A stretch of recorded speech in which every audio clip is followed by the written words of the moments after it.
संत कबीर साहब के समय के एक बड़ा ही सुंदर संस्मरण है, कथा है। बनारस में, काशी में एक बादशाह हो गए जिसका नाम था सिकंदर लोदी। वो सिकंदर लोदी नास्तिक प्रकृति का था, खास करके उसको संत महात्माओं के प्रति आस्था प्रेम नहीं था। तो उसके अंदर में ये बात हमेशा रहती थी कि मैं बादशाह हूं और बादशाह की कुर्सी जो होती है वो सबसे ऊंची होती है, उससे बड़ा कुर्सी किसी का नहीं होता। तो मेरे पास जो भी आवे वो मुझे सलाम करे, मेरा अनुकरण करे, मुझे नमस्कार करे, मैं जो कहूं मेरा शासन उस पर चलता रहे। उसके अंदर ये भावना थी तो सब ऐसा ही करते थे। लेकिन जिस समय सिकंदर लोदी थे उसी समय काशी के मगहर में संत सम्राट कबीर साहब रहा करते थे और संत कबीर साहब की ख्याति उस समय दिन दूनी रात चौगुनी फैलती जा रही थी। तो संत कबीर साहब की ख्याति फैलते हुए जब देखा तो सिकंदर लोदी के मंत्री ने सिकंदर लोदी से शिकायत की। क्या शिकायत किया? का बादशाह, जहां अपना आप देखते हैं आपके पास जो भी आता है सब आपको सलाम करता है, लेकिन इतने दिनों के अंदर किसी भी एक दिन कबीर आपके पास आया सलामी ठोकने के लिए, आपको नमस्कार करने के लिए कभी आया? तो सिकंदर लोदी कहते नहीं, वो तो कभी नहीं आया। इसका मतलब क्या समझ रहे हैं आप? वो बहुत बड़ा अहंकारी है, आप उसके नजरों में आपका कोई स्थान नहीं है, आपके हुकूमत के अंदर वो रह रहा है लेकिन आपकी कोई उसको परवाह नहीं है। और भी बहुत सारी बात कह करके संत कबीर साहब के विरुद्ध सिकंदर लोदी को भड़काया। जब भड़काया तो सिकंदर लोदी कहते हैं जाओ कबीर से कहना कि बादशाह ने बुलाया।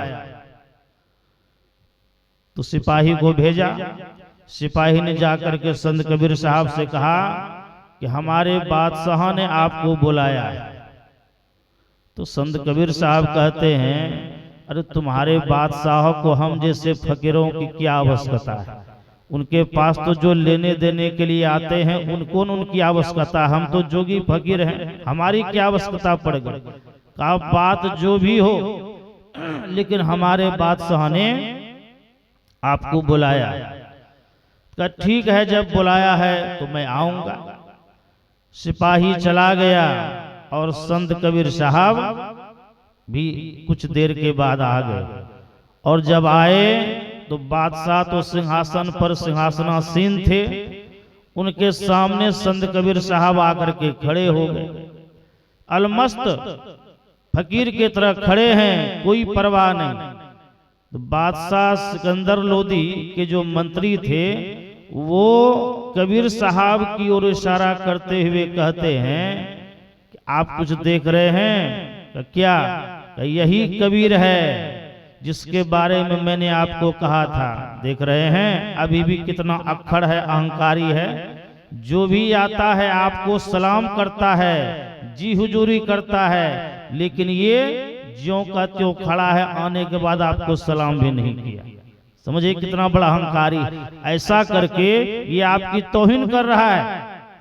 तो सिकंदर लोदी ने कहा कबीर साहब से अरे तुमको पता नहीं है कि मैं इस मुल्क का बादशाह हूं?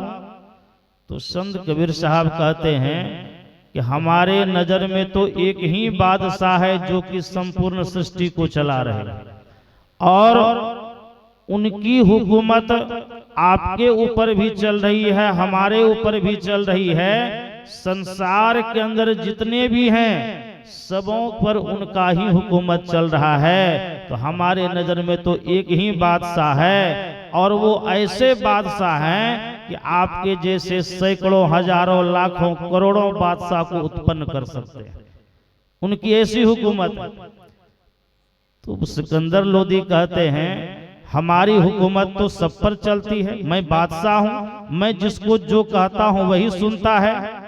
तो संत कबीर साहब ने कहा आपकी हुकूमत सब पर नहीं चलती है, बहुत से बहुत मानव मनुष्य पर आपकी हुकूमत चलती है, लेकिन इसके अलावे तो हमारे ख्याल से आपकी हुकूमत किसी पर भी नहीं चलती। और मैं जिस बादशाह का इबादत करता हूं, मैं जिस बादशाह का गुलाम हूं, उस बादशाह की बादशाहत भक्ति करते करते, इबादत करते करते उस बादशाह की शक्ति जिस भक्त के अंदर में आ जाती है, वो केवल मनुष्य ही नहीं, चेतन ही नहीं, यदि जड़ को भी हुकूमत कर देता है तो जड़ को भी उसका हुक्म मानना पड़ता है। कहा थोड़ा सा प्रमाण दिखाओ। तो संत कबीर साहब कहते चलिए मेरे साथ। चलते चलते चलते चलते आए नदी के किनारे, एक नाव पर सवार हो जाते और संत कबीर साहब ने कहा कि नाव को बीच धारा में लेके चलिए। धीरे धीरे बीच धारा में नाव चली गई और संत कबीर साहब से सिकंदर लोदी कहते हैं जिस बादशाह की तुम हवाला दे रहे थे, जरा सा उसका पावर शक्ति दिखाओ, उनकी शक्ति कैसी है। तो संत कबीर साहब कहते अब मैं आपको उनकी शक्ति दिखाता हूं। तो संत कबीर साहब क्या करते हैं, वो एक सुई लेकर के आए हुए और सिकंदर लोदी को सुई दिखाते हुए और नदी की बीच धारा में सुई को गिरा दिया। और जब सुई गिर गई तब बादशाह सिकंदर लोदी से संत कबीर साहब कहते देखिए हमारी सुई तो गिर गई, अब आप अपने सैनिकों को, सिपाहियों को, अपने नौकरों को आदेश कीजिए कि हमारी सुई निकाल करके हमको दे दे। तो सिकंदर लोदी कहते हैं नदी है, उसमें भी बीच धारा, अथाह पानी है, इस अथाह पानी में वो भी एक छोटी सी सुई को तुमने गिरा दिया और हमसे कह रहे हैं कि आदेश कीजिए हमारी सुई ला करके हमको दे दे। कौन जाएगा गहरे पानी में सुई को लाने के लिए? कब बस यही आपकी बात साहब है। अरे सैनिक नौकर तो ऐसा होना चाहिए कि जो कहे, जब कहे, जहां कहे, तुरंत अपने बादशाह के हुक्म का पालन करे। ये आपकी कैसी बात साहब? यही इतनी ही बात साहब है आपकी? तो सिकंदर लोदी मौन हो गए। कहा अब देखिए मैं जिस बादशाह की इबादत करता हूं उसका कितना पावर है, उसकी कितनी शक्ति है, इसका थोड़ा सा नमूना मैं आपको नजारा पेश करता हूं। कहा दिखाओ। संत कबीर साहब उस अथाह पानी की ओर देखते हुए आंख बंद कर लेते हैं और आदेश करते हैं किसको? उस गहरे पानी के अंदर रहने वाले मछली को आदेश करते हैं। देखिए कहते हैं ए मछली, हमारी सुई इस नदी के अथाह पानी में गिर गई है और मेरा ये हुक्म है वो सुई ला करके हमको दे दो।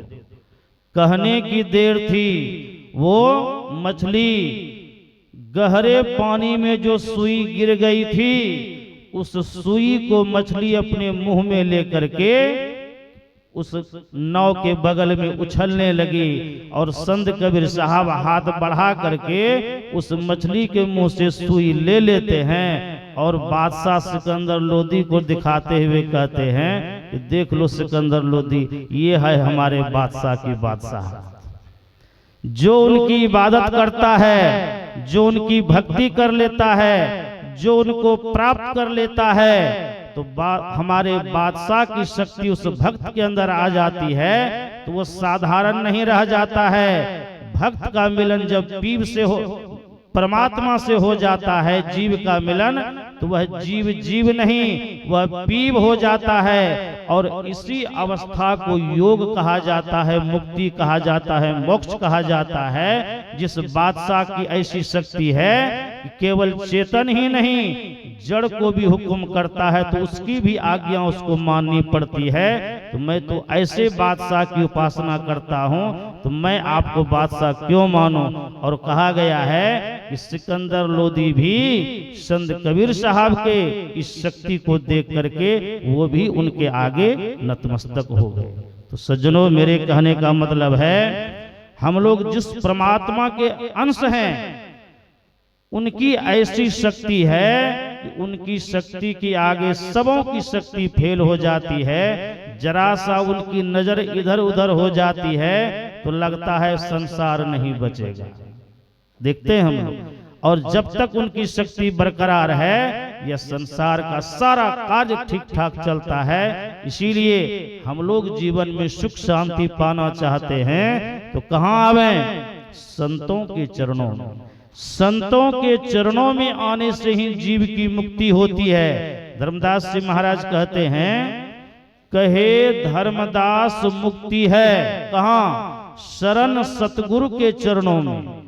काल के गाल से तिनका तोड़ा लो जिसका दिल चाहे, भरा सत्संग की दरिया नहा लो जिसका दिल चाहे। ये सत्संग की गंगा आप लोग देख रहे हैं।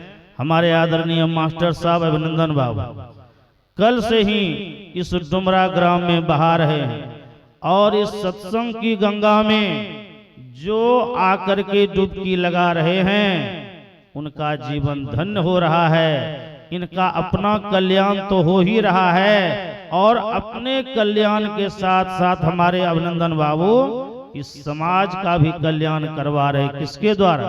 संत महात्माओं को बुला करके सत्संग सुना करके। जो सत्संग सुन रहे हैं उनका जीवन तो धन्य है, जो सुनने के बाद भी कानों में आवाज जा रही है, उसके बाद भी आकर के जो सुनने का लाभ नहीं ले रहे हैं, उनका सौभाग्य नहीं, उनका तो दुर्भाग्य है। इसलिए दुर्भाग्य नहीं, दुर्भाग्य को सौभाग्य में बदलिए तो जीवन का परम कल्याण होगा। यही आप सबों की सेवा में कहते हुए मैं अपनी वाणी में विराम देता हूँ।